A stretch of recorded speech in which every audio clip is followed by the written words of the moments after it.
بسم اللہ الرحمن الرحیم۔ صرف 5 منٹ کا مدرسہ قرآن و حدیث کی روشنی میں 276واں دن 6 شوال المکرم۔ نمبر 1 اسلامی تاریخ۔ حضرت جمیلہ بنت سعد بن ربیع رضی اللہ عنہ، حضرت سعد رضی اللہ عنہ اور ان کے والد حضرت ربیع رضی اللہ عنہ ایسے 2 انصاری صحابی ہیں جو جنگ احد میں حضور صلی اللہ علیہ وسلم کی حفاظت کرتے ہوئے شہید ہو گئے۔ اس وقت حضرت سعد رضی اللہ عنہ کی بیٹی جمیلہ بنت سعد رضی اللہ عنہ پیدا نہیں ہوئی تھی۔ سعد رضی اللہ عنہ کے انتقال کے بعد ان کی بیوی نے آ کر شکایت کی کہ سعد کے بھائی نے میراث کا مال لے لیا اور سعد رضی اللہ عنہ کی دونوں بیٹیوں کو اور مجھے کچھ بھی نہیں دیا۔ اس پر اللہ تعالی نے میراث کی تقسیم کے بارے میں آیت نازل فرمائی، جن میں اللہ تعالی نے بیویوں اور بیٹیوں کو بھی مال وراثت کا حقدار بتایا ہے۔ اسلام سے قبل کسی مذہب یا سماج میں عورتوں کو میراث میں حصہ دینے کا رواج نہیں تھا۔ جمیلہ بنت سعد رضی اللہ عنہ کی والدہ علم الفرائض کے نزول کا سبب بنی۔ ایسے دیندار ماں باپ کی بیٹی حضرت جمیلہ رضی اللہ عنہ بھی بہت ساری خوبیوں کی مالک تھی۔ آپ عالمہ، فقیہہ اور قرآن کی حافظہ تھیں۔ علم الفرائض سے خوب واقف تھیں۔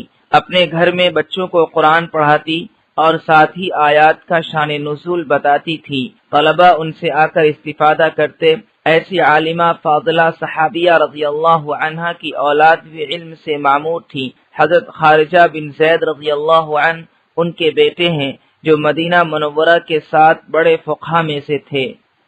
نمبر 2 حضور صلی اللہ علیہ وسلم کا معجزہ۔ حضور صلی اللہ علیہ وسلم کی دعا کا اثر۔ حضرت ابو لیلہ فرماتے ہیں کہ حضرت علی رضی اللہ عنہ ٹھنڈی میں گرمی کے کپڑے پہنتے تھے اور گرمی میں ٹھنڈی کے۔ میں نے ایک دن ان سے پوچھا تو حضرت علی رضی اللہ عنہ نے فرمایا، خیبر کے دن میری آنکھیں درد کر رہی تھیں، ایسے وقت میں رسول اللہ صلی اللہ علیہ وسلم نے مجھے بلا بھیجا تو میں نے کہا، حضور میری آنکھیں درد کر رہی ہیں۔ اس وقت حضور صلی اللہ علیہ وسلم نے میری آنکھوں میں اپنا تھوک مبارک لگایا اور دعا کی، یا اللہ تو علی سے گرمی اور سردی کو دور کر دے، چنانچہ اس دن سے مجھے گرمی اور سردی کا احساس نہیں ہوا۔ نمبر 3 ایک فرض کے بارے میں۔ دینی علم حاصل کرنا ضروری ہے۔ رسول اللہ صلی اللہ علیہ وسلم نے فرمایا، دینی علم حاصل کرنا ہر مسلمان پر فرض ہے۔ نمبر 4 ایک سنت کے بارے میں۔ ہر طرح کی پریشانی سے چھٹکارا۔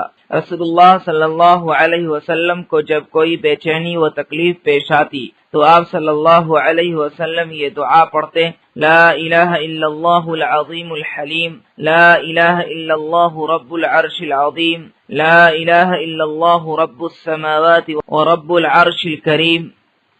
نمبر 5 ایک اہم عمل کی فضیلت، شہادت کی موت مانگنا۔